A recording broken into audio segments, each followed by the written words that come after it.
នចំពោះប្រទេសជាតិគឺជាអ្នកដែលផ្ដល់កំណើតដល់យើងរាល់គ្នាហើយបានបន្សល់ទុកនៅវប្បធម៌ប្រពៃណីទំនៀមទម្លាប់និងសាសនាលោកគ្រូអ្នកគ្រូគឺជាអ្នកដែលបង្ហាត់បង្រៀនយើងទាំងអស់គ្នាឲ្យមានចំណេះដឹងនិងផ្ដល់ដំបូន្មានល្អ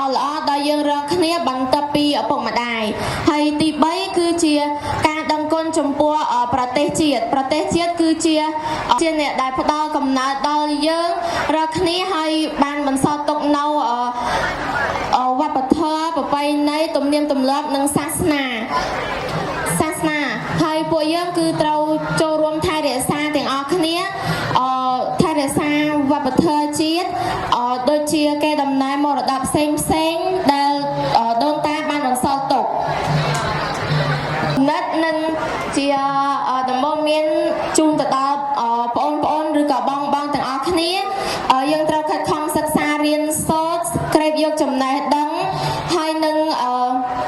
ត្រូវដឹងគុណចំពោះឪពុកម្ដាយមិនត្រូវភ្លើតភ្លើនចំពោះរឿងអាបាយមុខផ្សេងនោះទេដូចជាការលេងល្បែងផឹកស្រានិង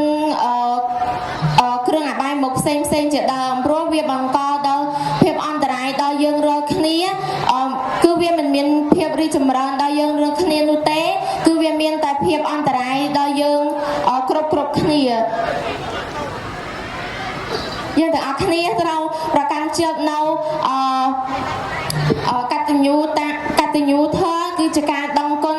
ចំពោះមនុស្សគ្រប់គ្នាឬក៏មនុស្សជុំវិញខ្លួនចំពោះយើង